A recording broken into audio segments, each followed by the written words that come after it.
नाराजगी केवल इस बात से है कि भाजपा ने हमारे समाज को नेतृत्व विहीन बना दिया। यदि शरीर का किसी भी अंग काटिएगा तो खून के कतरे कतरे में राष्ट्रवाद निकलेगा, हमारे पूरे समाज का, केवल मेरा नहीं। सनातन के और राष्ट्रवाद के सबसे मजबूत ध्वजवाहक यदि कोई समाज है तो हमारा समाज। आप यदि हमारा वोट लेकर हमारा ही शोषण कीजिएगा, हमें दरकिनार कीजिएगा, हमें इग्नोर कीजिएगा, तो हम भी आपको इग्नोर कर सकते हैं। समाज पर यदि आपकी पकड़ होगी तो पार्टी की मजबूरी होगी या पार्टी आपको बुलाकर टिकट देगा, घर जाकर आपको टिकट देगा। नमस्कार, आप देख रहे हैं लाइव सिटीज। मैं हूं आपके साथ सौरभ राज। बिहार में सभी समाज के लोग अपने अपने समाज के वर्चस्व को स्थापित करने की कोशिश कर रहे हैं। आप देखें कि पटना में महाराणा प्रताप की जयंती किस कदर मनाई गई। भूमियार समाज के लोग भी कभी वीर कुंवर सिंह और आने वाले समय में स्वामी सहजानंद की जयंती भी मनाने जा रही हैं। मेरे साथ है आशुतोष कुमार हैं। इनसे जानेंगे कि आखिर भूमियार जाति अपने वर्चस्व को स्थापित करने के लिए किस पार्टी के साथ, किस संगठन के साथ आगे बढ़ रही है। आशुतोष जी, कल महाराणा प्रताप की जयंती मनाई गई। बिहार में आप देखें कि नीतीश कुमार, ललन सिंह, सभी समाज के लोग उस कार्यक्रम में उपस्थित थे। आने वाले समय में अमित शाह बिहार जा रहे हैं, स्वामी सहजानंद की जयंती मनाएंगे। भूमियार समाज खुश हो रही होगी।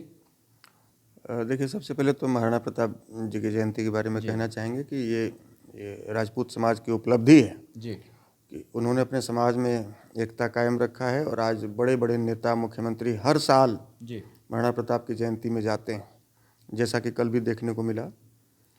और ये अच्छी बात है, महापुरुषों की जयंती मनानी चाहिए और उसमें जो भी दिग्गज हमारे नेता हैं, जो भी शीर्ष में बैठे हुए हैं, उनको वहाँ पहुँचना चाहिए।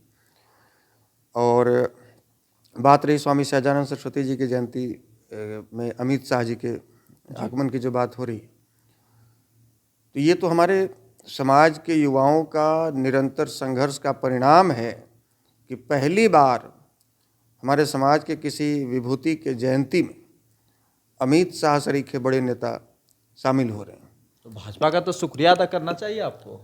शुक्रिया अदा ये शौक से नहीं, मजबूरी से। एक बात हम कहते हैं जी, भाजपा से हमें कोई नाराज़गी नहीं है। नाराज़गी केवल इस बात से है कि भाजपा ने हमारे समाज को नेतृत्व विहीन बना दिया। भाजपा बनाया, भाजपा ने बनाया, वैसे नेताओं को हमारे समाज के ऊपर थोपा, ऐसे नेतृत्व को थोपा जो जनाधार विहीन है, जिनको समाज की समस्याओं के बारे में पता ही नहीं है, जिनको यह जानकारी ही नहीं है कि समाज में मूल समस्या है क्या। उसके लिए गांव-गांव जाना होता है, उसके लिए समाज के बीच में बैठना होता है, उनकी समस्याओं को जानना होता है। तो केवल मीडिया में बैठकर, केवल एसी कमरे में बैठकर, केवल दिल्ली बैठकर, केवल हेलीकॉप्टर से घूमकर हम समाज की समस्याओं को नहीं जान सकते हैं। और यही वजह है कि वैसे नेताओं को समाज के ऊपर थोपा गया है, ऐसा नेतृत्व थोपा गया बार बार, जिनकी पैठ समाज में नहीं है। और यही वजह है कि आज भी जो जयंती जो मनाई जा रही है स्वामी सहजानंद सरस्वती जी की, जिनके माध्यम से इनको आमंत्रण दिया गया या कार्यक्रम का आयोजन किया जा रहा है, जी, ये हकीकत है। समाज के गांव-गांव में जाकर पूछ लीजिए कि उनकी क्या पैठ है समाज में। माननीय पिताजी हो सकते हैं, आदरणीय हैं, हमारे सबके हैं, अभिभावक, लेकिन केवल विरासत में मिली राजनीति की वजह से समाज का नेतृत्व करने लग जाएं या समाज उनको अपना नेता माने, ये संभव नहीं है। अब तो आप देख रहे हैं कि लालू प्रसाद यादव जैसे जनाधार वाले नेता के बेटा तेजस्वी यादव को भी निरंतर संघर्ष करना पड़ा है, तब जाकर उनका समाज स्वीकार किया। कि आपको तो खुश होना चाहिए कि कोई भी दल, कोई भी नेता भूमियार समाज की बात कर, आप बीजेपी का विरोध कर रहे हैं। नहीं, देखिए, हम बीजेपी की विचारधारा का विरोध नहीं करते हैं। बीजेपी की विचारधारा जो है, जो उनके घोषणा पत्रों में होता है, राष्ट्रवाद, सनातन। आप हमारा यदि शरीर का किसी भी अंग काटिएगा तो खून के कतरे कतरे में राष्ट्रवाद निकलेगा, हमारे पूरे समाज का, केवल मेरा नहीं। कतरे कतरे में राष्ट्रवाद निकलेगा, कतरे कतरे में सनातन निकलेगा। सनातन के और राष्ट्रवाद के सबसे मजबूत ध्वजवाहक यदि कोई समाज है तो हमारा समाज, भूमियार समाज है, निश्चित रूप से। और हम उनकी इस विचारधारा का कभी विरोधी नहीं रहे। हाँ, इस नीति का विरोधी जरूर रहे हैं कि आप वैसे नेतृत्व को हमारे समाज के ऊपर लगातार थोपते आ रहे हैं। हम किसी का नाम लेना नहीं चाहेंगे, लेकिन आप विगत 3-4 दशकों से देख लीजिए, वैसे नेताओं को जबरन आप आगे बढ़ाते हैं, जिनका समाज में कोई पैठ नहीं, जिनकी कोई अपनी विचारधारा नहीं समाज को लेकर, जिनके मन में कोई ये एक कुछ कर गुजरने की इच्छा शक्ति नहीं कि भाई कहाँ क्या समस्या है और उस समस्याओं को राजनीतिक पटल पर हमको रखना है, ये करने की इच्छा शक्ति नहीं। आपकी समाज की पूछ तो हो रही है ना हर दल में, आज के समय में हर जगह पे आपके समाज के नेता आगे बढ़ तो रहे हैं। देखिए कारण क्या है इसका, क्या कारण है? कारण क्या है, आप विगत 35 वर्षों का बिहार का राजनीति उठाकर देख लीजिए जी। तो एक प्रखंड अध्यक्ष बनने के लिए हमारे समाज के लोग लालायित रहते थे, प्रखंड अध्यक्ष बनने के लिए। और आज राष्ट्रीय अध्यक्ष, प्रदेश अध्यक्ष, विधानसभा अध्यक्ष, नेता प्रतिपक्ष, ये सब अचानक हो गया क्या? अचानक नहीं हुआ, अपने आप हो गया क्या? ये मत्ती मारी गई क्या भाजपा शीर्ष नेतृत्व की, जो ऐसा एकदम से ये प्रेम उमड़ गया?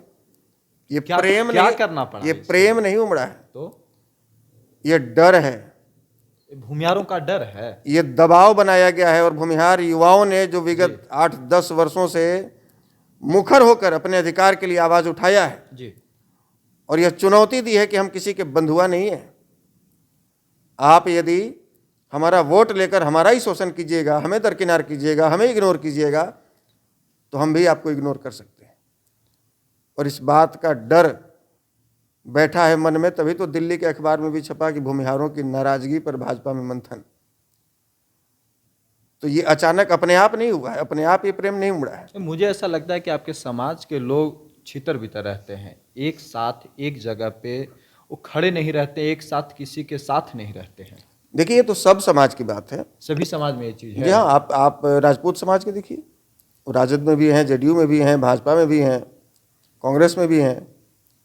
तो हम यदि चाहे कि ये बुद्धिजीवी समाज है, यदि चाहे कि सबको समेट कर एक ही जगह पर बैठा दें तो ये संभव नहीं है। सबकी अपनी अपनी विचारधारा। हमारे यहाँ कहा जाता है कि कार्यकर्ता कोई नहीं, सब नेता है। आपके यहाँ सब नेता है? हाँ, कार्यकर्ता हमारे यहाँ पैदा ही नहीं लेता, सब नेता पैदा लेता है। इसलिए हाँ, लेकिन ये है कि हमारे समाज के लोग विगत 3-4 दशकों से जी भारतीय जनता पार्टी को वोट करते आए हैं मुख्य रूप से। अब कुछ कांग्रेस को कर दें, कुछ जेडीयू को कर दें, कुछ राजद को कर दें, वो अलग बात है, लेकिन ज़्यादातर वोट हाँ, ज़्यादातर वोट हमारा भारतीय जनता पार्टी को गया। लेकिन हम बार बार इस बात को कह रहे हैं कि अफसोस केवल इसी बात को है कि या तो हमारे वैसे नेता लोग जी जो शीर्ष नेतृत्व को भ्रम में रखे कि हम ही नेता हैं समाज के, लेकिन समाज की समस्याओं में कभी उनका मुंह नहीं खुलता। चाहे वो पप्पू देव की हत्या हो जाए, चाहे वो मुजफ्फरपुर में किसी समाज की बेटी का बलात्कार हो जाए, चाहे वो रुपेश सिंह की हत्या हो जाए, चाहे वो समीर सिंह की हत्या हो जाए, चाहे और भी जब 90 के दशक में इस तरह के जो हो रहे थे, हजारों एकड़ जब जमीनों पर झंडे गाड़ दिए गए थे। तो हमारा कहने का मतलब कि यदि आप समाज का नेतृत्व कर रहे हैं जी तो अच्छी बात है, करें, लेकिन समाज की समस्याओं को भी मुखर होकर आप उठाएं। आप ये न डरें, ये न सोचें कि हम समाज की समस्याओं को रखेंगे तो हमारा टिकट कट जाएगा। समाज में यदि आपकी पैठ होगी जी, तो समाज पर यदि आपकी पकड़ होगी तो पार्टी की मजबूरी होगी या पार्टी आपको बुलाकर टिकट देगा, घर जाकर आपको टिकट देगा। चलिए, शुक्रिया सर, थैंक यू जी।